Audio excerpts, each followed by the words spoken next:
Ace of Spades here, welcome to Goblin-Inc. I am back on Druid. I believe Druid has been fixed. The class is incredible. I never had a better experience playing Diablo 4, where I can play a build from level 1 and it works.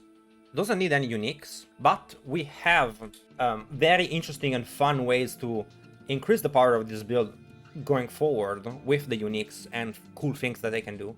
But the build just works from level 1 to do Torment 4, kill the bosses, do the pits. It is fast, does mobility, jumps around.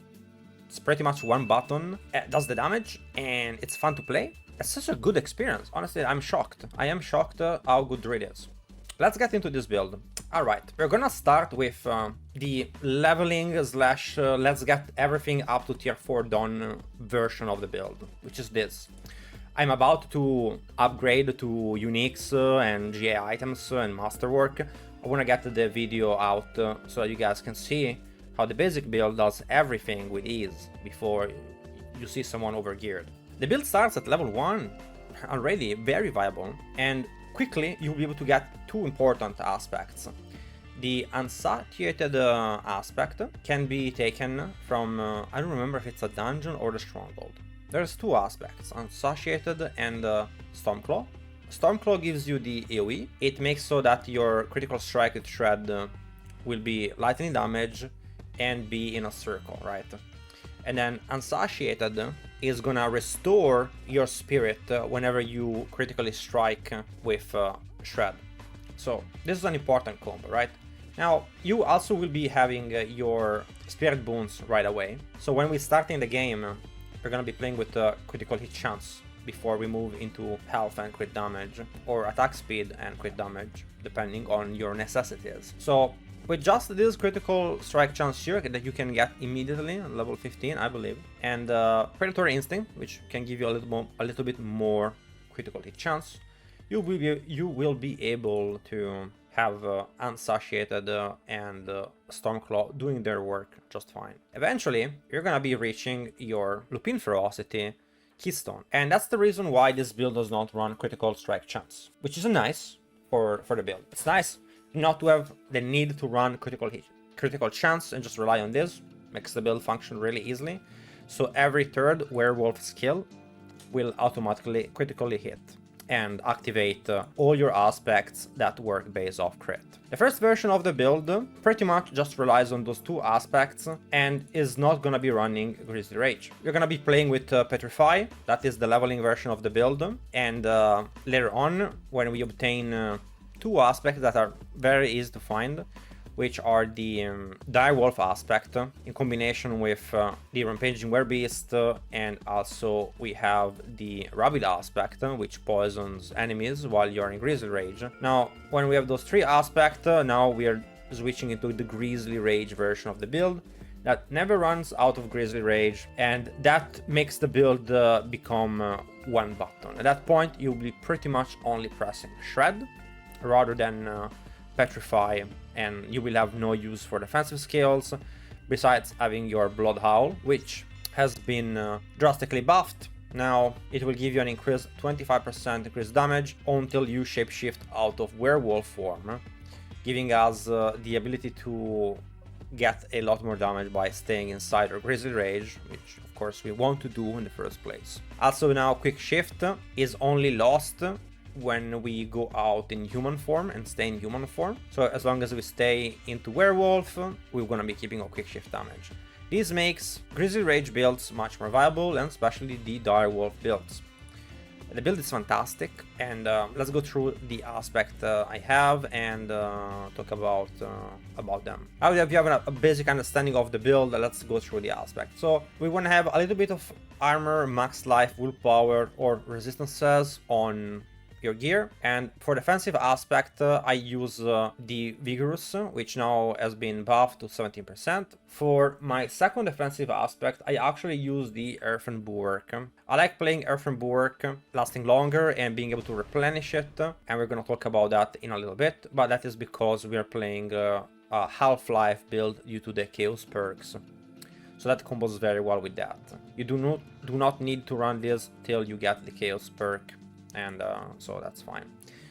For Our offensive aspect, we're gonna be starting with, of course, having our Paging Werbeast. We wanna have attack speed on every item that is offensive, so we have attack speed here, attack speed on the rings, and that is because we do not need the critical strike chance due to using Lupin Ferocity, Keystone. Lucky hit chance is pretty good. We also have, of course, more res, all elements, and armor, willpower, max life are the best stats you can get.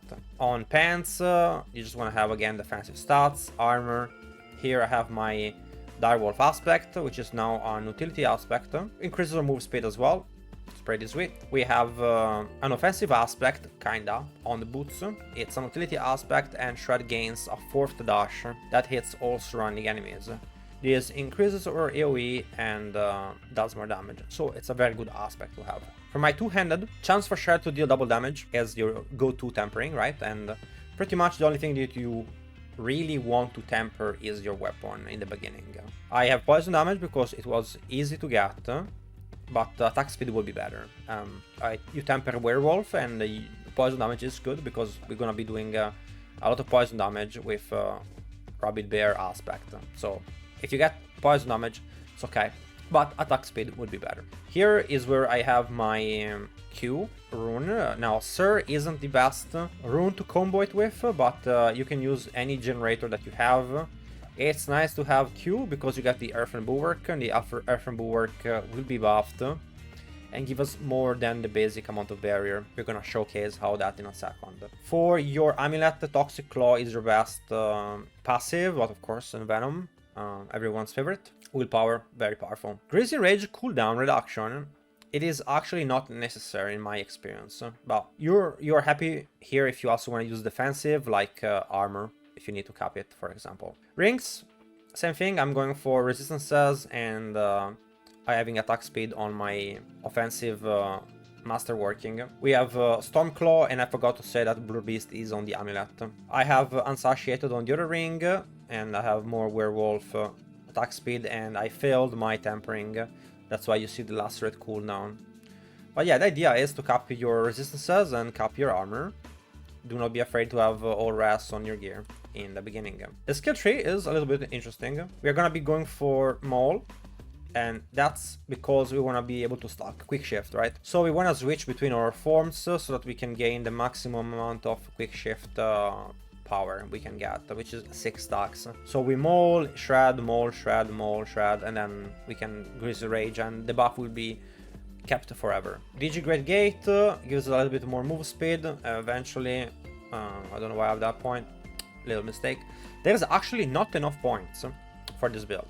There is quite a bit of useless points that you have to put on your skill tree. They need to add or repurpose a few more things in the tree for the pure shred build, and because we are not able to use things like Debilitating Roar or other things while running Greasy Rage. So we have Shred with Primal Shred. We can keep Cyclone Armor, which gives us a ton of non-physical damage. This is still active while you're in Greasy Rage, even though you cannot see it. So that's kind of the only way we can spend our points. We go for anything we can take that does anything. So we take damage reduction here, and damage reduction on defensive skills. Dump extra points on Blood Howl because we don't have much else to put points on. And we have Blood Howl giving us more damage. That is the main thing. Feral Aptitude, and then we take, of course, Venom and Toxic Claw, moving into Nature's Resolve and Defensive Posture for more Fortify. Full points, Heightened Senses, Natural Fortitude,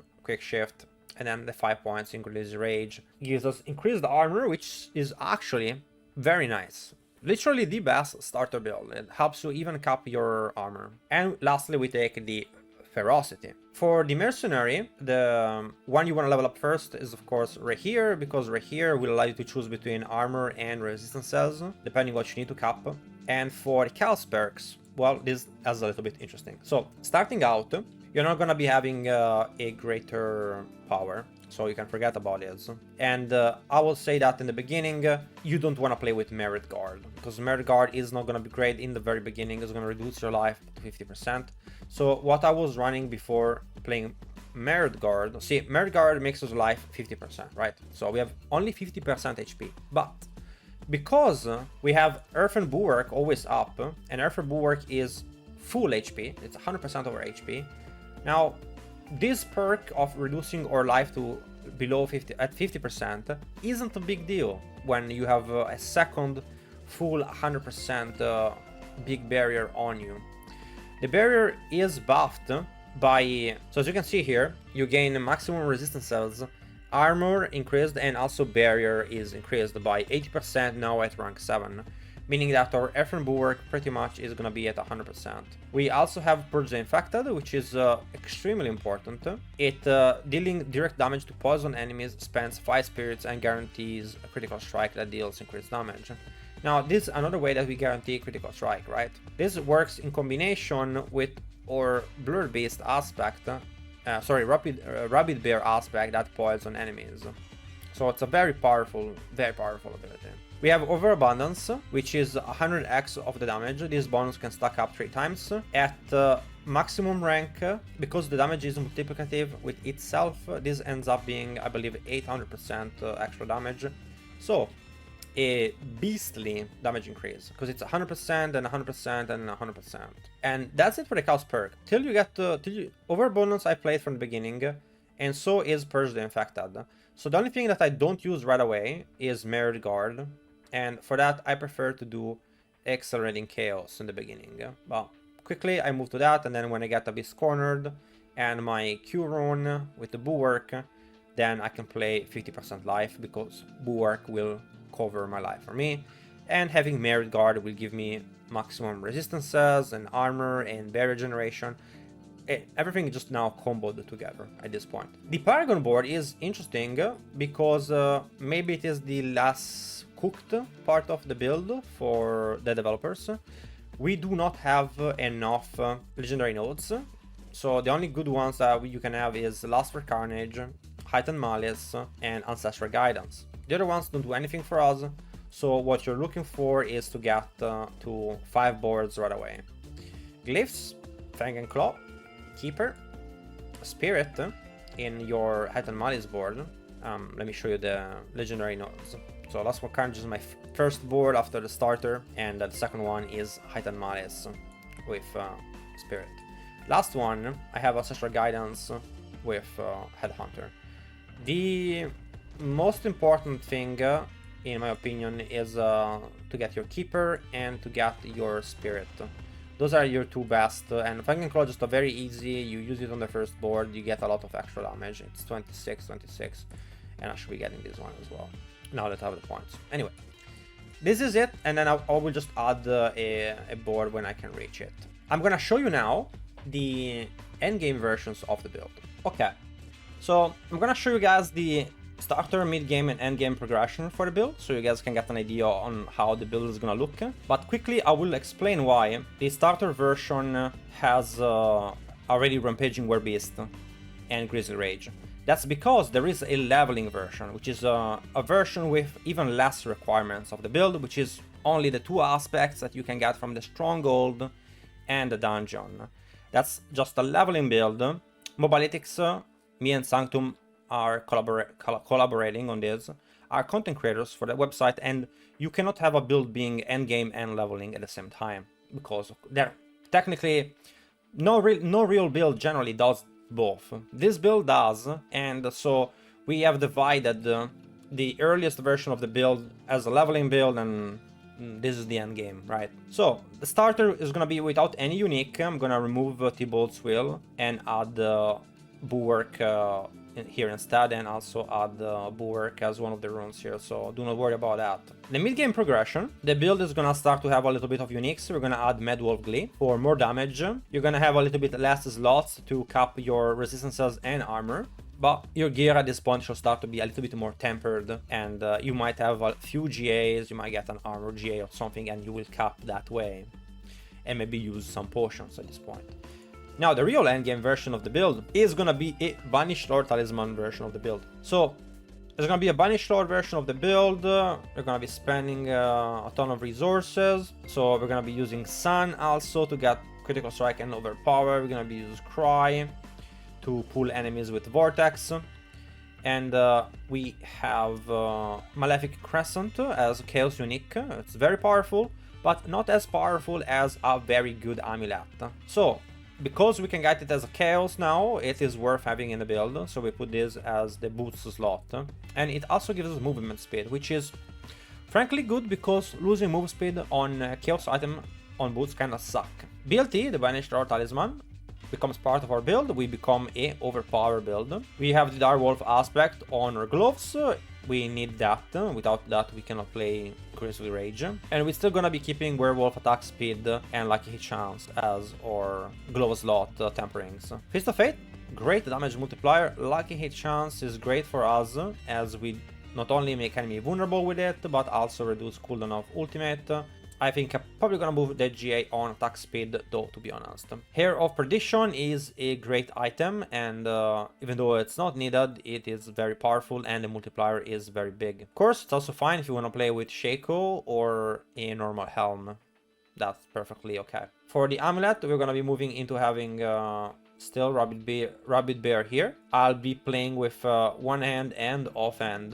So you have Stomach Claw aspect and you have aspect of Blur based on our weapons, with chance for Shred to hit twice. The Ring of Starless Skies, aspect of Rampaging Werebeast is gonna be on the other ring, and we do not need to play the unsatiated aspect anymore at this point. So because of the Ring of the Starless Sky is gonna help us with our resources.